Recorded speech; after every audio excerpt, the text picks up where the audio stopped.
Hello everyone, welcome to my channel convey IAS PCS. तो आज इस वीडियो के माध्यम से हम ये देखेंगे कि अभी जो इंजीनियरिंग सर्विसेज का एग्जाम हुआ है 8 फरवरी को, तो उसमें क्या क्या रेलेवेंट टॉपिक्स हैं जो हमारे प्रीलिम्स 2026 में आ सकते हैं। तो मैंने कुछ सिलेक्टेड वहाँ से कुछ टॉपिक्स मैंने देखे हैं जो एग्जाम में हमारे लिए बहुत इंपॉर्टेंट है, मे बी डायरेक्ट और इनडायरेक्ट वे में आ सकते हैं।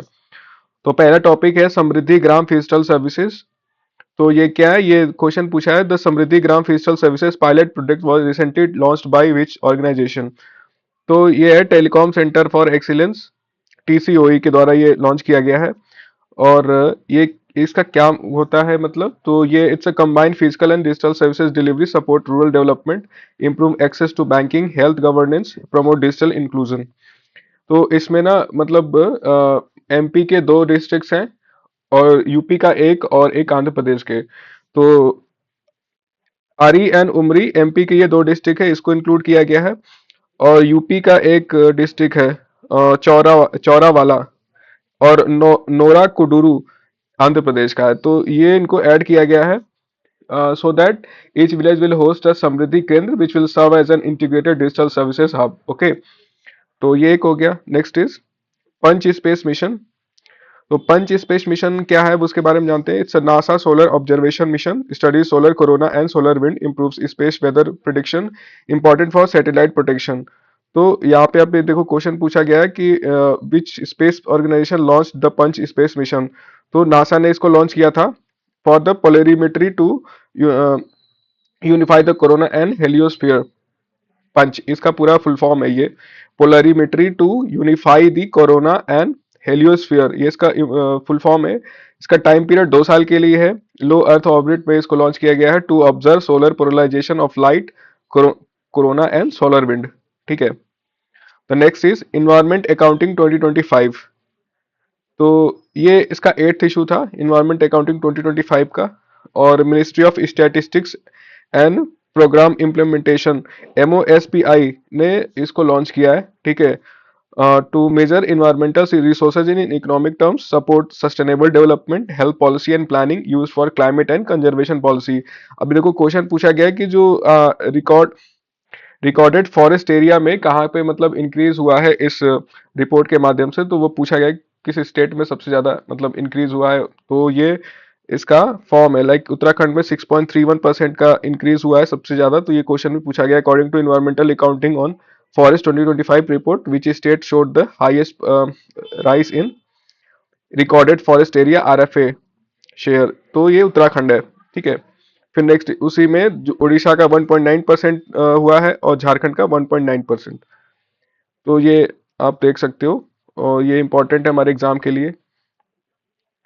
एनी स्पार्क्स प्रोग्राम क्या है, support startups in north east India, promote innovation and entrepreneurship, ministry of development of north eastern reason. ये जो MODONER है, इसने लॉन्च किया है ये प्रोग्राम को टू बूस्ट रीजनल की economic growth, strengthen the startup ecosystem. तो यहाँ पे जो मेरिटोरियस स्टूडेंट्स हैं उनको मतलब थोड़ा सा उनके अंदर साइंटिफिक टेम्परामेंट और साइंस के प्रति मतलब थोड़ा सा एक टेम्परामेंट डेवलप करने के लिए ये प्रोग्राम चला गया है। बाय दी क्वेश्चन देखिए इस पे क्या पूछा है, any sparks programme has been launch to promote awareness about which field among students of the north eastern region of India. Space science and technology पे बेस्ड था ये। तो ये सही होगा इसका answer. FPV ICGS Ajit and Aparajit, fast patrol vessels of Indian coast guard, enhances maritime security, support coastal surveillance, protect national waters. तो coastal guard और कोस्टल एरियाज के प्रोटेक्शन के लिए हमारे गोवा शिपयार्ड लिमिटेड के द्वारा ये बनाया गया है। ICGS अजित एंड अपराजित ये दो हैं। ये क्वेश्चन पूछा गया, which were the fast patrol vessels ICGS Ajit and ICGS Aparajit launched. तो ये है गोवा शिपयार्ड लिमिटेड ने इनको बनाया है। ठीक है। ये क्वेश्चन पूछा गया था इंजीनियरिंग सर्विसेज 2026 में।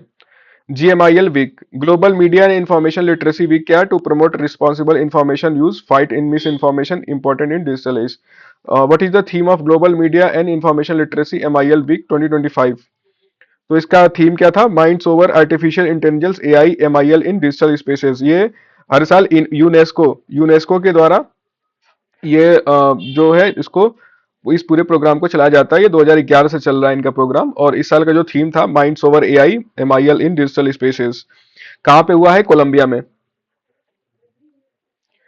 Indian blue economy strategy, sustainable use of ocean resources, deep sea fisheries development supports economic growth, ensure marine conservation. तो नीति आयोग ने अभी ये एक रिपोर्ट में दिया है, India's blue economy strategy for harnessing deep sea and offshore fisheries.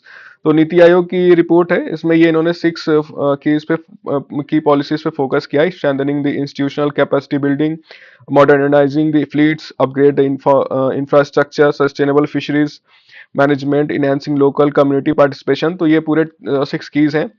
इसमें जो ब्लू इकोनॉमी है basically fisheries, because India is the second largest fish fish fisheries production में सेकंड लार्जेस्ट है हमारा जो देश है। तो उसके लिए और इसको और मतलब डेवलप करने के लिए इसमें जो जो लूप होल्स हैं उसको और कैसे हम इनहेंस कर सकते हैं, उस पर नीति आयोग ने रिपोर्ट सबमिट करी है। तो ये यहाँ से क्वेश्चन पूछा गया है डायरेक्ट। ये next is ONDL's portal. ONDL's portal क्या है? डिजिटल लॉजिस्टिक प्लेटफॉर्म है, improve supply chain efficiency, support business and startups, promote digital economy. तो ये ना जो online national drug licensing system है, ONDLS पोर्टल है इसका, ये centre for development of advance computing, CDAC ने इसको डेवलप किया है। It's a digital single window platform processing various drug related licences. तो यहाँ से लाइसेंस इशू करता है ये बहुत सारे जो ड्रग्स से रिलेटेड कोई प्रोडक्ट्स होते हैं उनके लिए। Next is India AI governance guidelines 2025, framework for ethical AI use, ensures transparency and safety, promotes responsible AI innovation, protects user rights. तो ये क्वेश्चन पूछा है अभी कि which ministry release the India AI governance guidelines. Ministry of electronics and information technology ने ये India AI governance guidelines जारी किया है। तो for ethical AI use, ensure transparency and safety, promotes responsible AI innovation, protects user rights. और focus क्या है इसका? Light light touch regulatory model to support Viksit Bharat 2047 vision. तो हमारा विकसित भारत का जो एक एम है उसको सपोर्ट करने के लिए इसको लॉन्च किया गया है। Next is national B keeping and honey mission. तो ये क्या supports bee keeping sector, improve farmer income, enhances pollination and boost agriculture productivity. Question पूछा गया है which organization is responsible for implementing the national B keeping and honey mission, NBHM। तो national bee board जो है ये 2021 में launch किया गया था। नेशनल बी बोर्ड, इसने ये इम्प्लीमेंटेशन किया है इसमें, और इंडिया का जो स्वीट रिवॉल्यूशन है उसके तहत ये काम के सेंट्रल सेक्टर स्कीम है, and focuses on scientific beekeeping quality honey production. Okay, तो इसमें क्वेश्चन जो पूछा गया था national B keeping honey mission, उस ऑर्गेनाइजेशन ने इंप्लीमेंट किया नेशनल बी बोर्ड। तो ये इंपॉर्टेंट है, मे बी इस साल आ सकता है ये। India's maritime week and smart ports, promotes AI-enabled ports, improve port efficiency, support trade and logistic in strengthens maritime economy। तो क्वेश्चन क्या है? What is the name of the national digital framework launched at India Maritime Week 2025 to make Indian ports data driven and AI enabled? तो ये जो digital framework उसका नाम क्या है? डीजी बंदर इसका नाम है, to improve efficiency through digital transformation. तो ये कुछ इंपॉर्टेंट क्वेश्चंस थे जो अभी रिसेंट यूपीएससी इंजीनियरिंग सर्विसेज 2026 में पूछे गए थे। तो वहां से मैंने ये कुछ इंपॉर्टेंट टॉपिक्स लिए जो हमारे एग्जाम्स के लिए बहुत ही रिलेवेंट है, मे बी 1 और 2 क्वेश्चंस डायरेक्टली आस्क्ड। ओके, तो अभी ये हम वीडियो यहीं पे खत्म करते हैं, and the next video will be on Jio scientist का जो पेपर हुआ है अभी। तो जियो साइंटिस्ट के पेपर के ऊपर हमारी नेक्स्ट वीडियो होगी अभी। And thank you for watching my video. Have a good day.